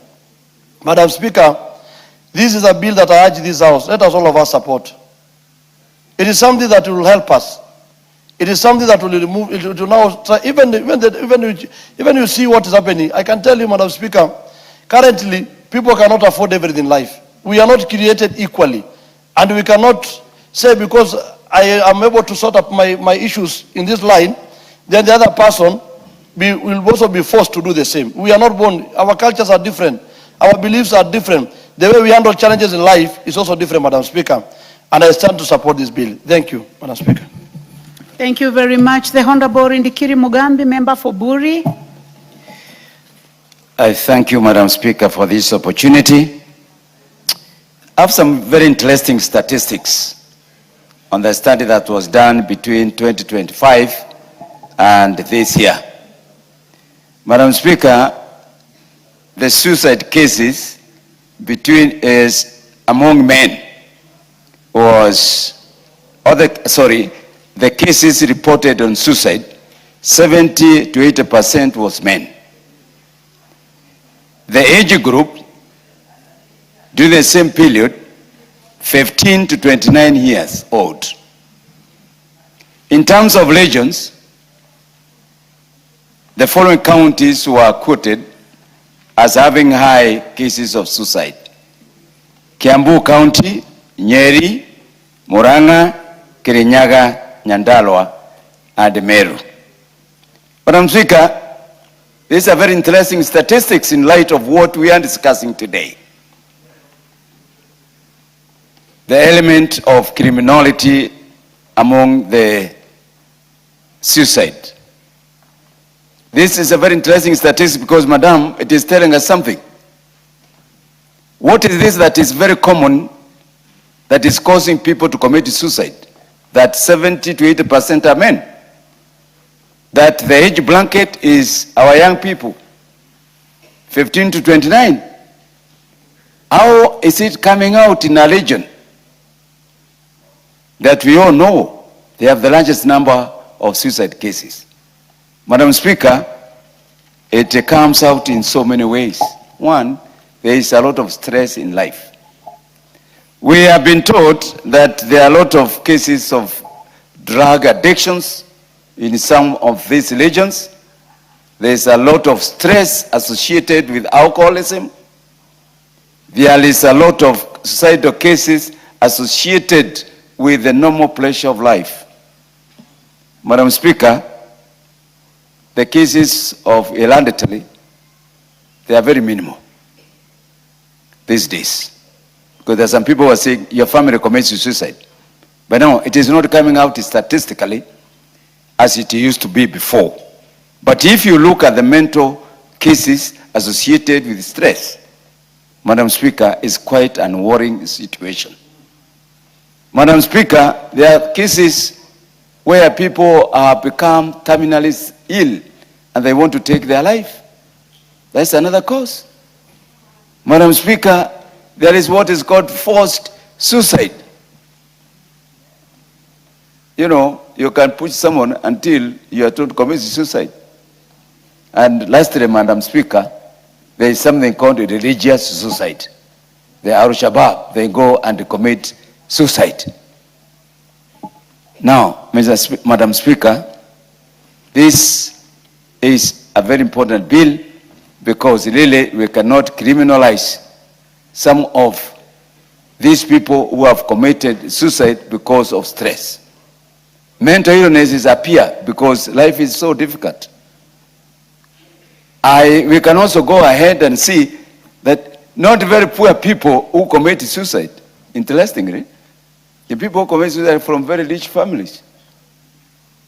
And some of these people will throw themselves from the houses upstairs. The Honorable indicated Madam Speaker. Would the one for Kilifi County, where people decided not to eat until they died? Yes. Would this also be part of religious suicide? This is part of the religious suicide because the Shakaholas and also the Al-Shabaabs, you also talk about, it's also cases of suicide.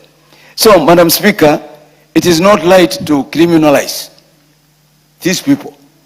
We must, as a country, start investing quite a lot on research and continuously engage particularly young people aged 15 to 29 to know exactly what is this that is eating them. And then we go to some of these regions where suicide is quite high.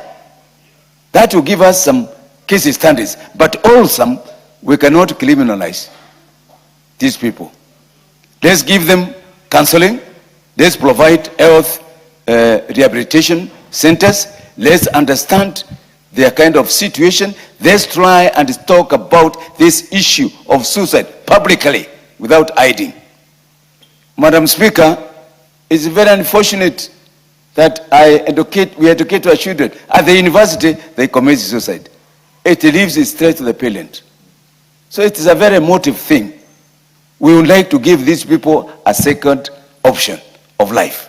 And that's why I agree with the mover of this bill, that these people deserve a second life. As a state, as a nation, there is something that we can do.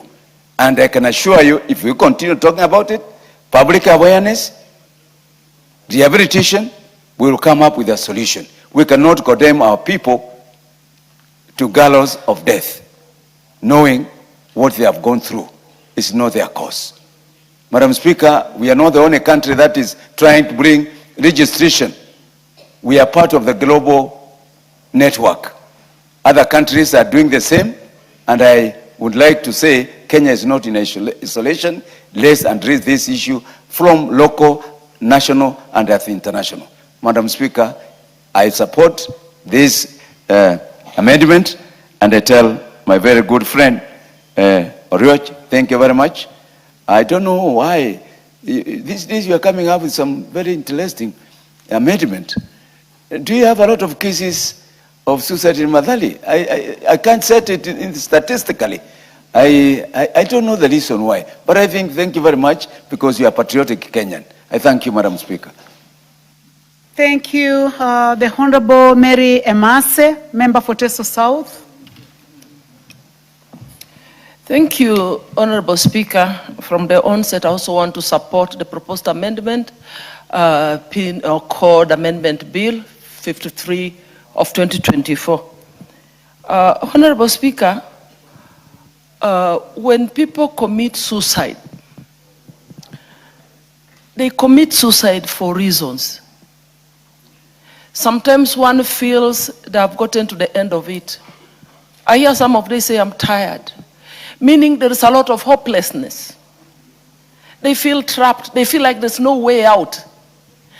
And that happens, Madam Speaker, because of certain causes this person has been going through. So when we criminalize attempted suicide, Actually, we are punishing a sick person.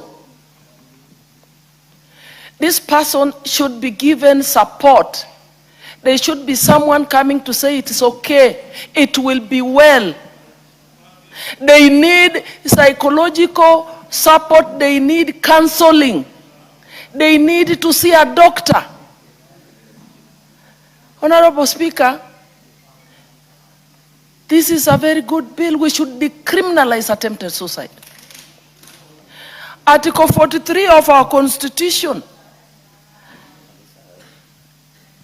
talks about the right to life. And to commit suicide is not easy because it's painful. So when you find an individual has gotten to a level where they are committing suicide, then it means they are going through stress. It could be a loss of a loved one. It could be a debt. It could be pressure at work, pressure at home. They are going through a situation that calls for psychological support, love, but not to criminalize. Because in an event that they are not succeeding, that they are not successful in committing the suicide, that individual needs support. So, Honorable Speaker, there are countries that have decriminalized attempted suicide, like Singapore and many other countries. So, I think this is the right thing to do because we need to support individuals that are going through these situations by giving them the necessary support that they need as opposed to criminalizing. And imagine somebody has just survived a suicide and then is being taken to court and being charged that it was a crime, and we forget about what the causes. So what should be done is to focus and address the causes that push someone to even start thinking about committing suicide. And by doing that, we shall be helping these individuals as a nation. Thank you, Honorable Speaker. Thank you. The Honorable Beatrice Adagala, member for Vihiga County. Thank you, Madam Speaker, for giving me an opportunity to also talk about this issue, this amendment bill, number 80. On this amendment bill, Madam Speaker, Kenya at the moment is experiencing an alarming mental health and suicide crisis. This is driven by socioeconomic distress, unemployment, relationship issues, with crisis hitting mostly young people, the age of 15 to 29, that's, let's say, age of 35, which is very rampant in this society. Madam Speaker, something has to be done urgently. We don't need to criminalize this. It's not individuals liking.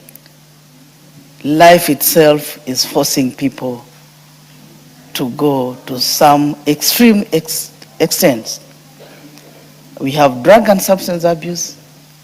We have marital issues which are culminating from economic power, which is making our people cannot manage to live. So most of these people, they need to be taken to centers, and I think the Ministry of Health should establish centers whereby most of our people should be taken there so that they can be given counseling, be talked to, and maybe from being talked to and other things like change of the economy, maybe people employment. If people can be talked to, I don't think we can have these rampant cases of suicide that is affecting our young generation from the age of 15 to 29. My colleague here talked about issues of what is happening in schools. Actually, some of these are attributed to drug and substance abuse. I'm sure if action can be taken, the Minister of Health, to ensure in our counties and even our sub-county hospitals, we have areas where people can go for counseling, and even the churches take charge. People should go for counseling so that when somebody has an issue, you should not look at it, he or she should not look at it, that's the end of life. Life must continue despite the hard economic times that people are passing through, despite whatever is going on. I think it's a high time the Minister of Health should come in, and the religious leaders. Kenya is mostly religious. We have the Christians and the Muslims. We need to give our people information. We talk to our people so that most of our people are not colonized by drugs and alcohol, so that when somebody sees there's a problem somewhere, somebody will resort to maybe planning to, the devil may use his head to think of committing suicide. Madam Speaker, if this is taken seriously, major risks that include economic hardship, unemployment, drug and substance abuse, we will have no cases of people trying to commit suicide. If this is addressed, the church, I'm appealing to the church to strongly take charge, and the Minister of Health. We shall have a free society where nobody will want to commit suicide just because of an economic hardship or anything that is not even irrelevant. So I want to support the committee that the amendments that I'm making, I'm supporting them. Thank you, Madam Speaker. The Honorable Dorothy Kiara.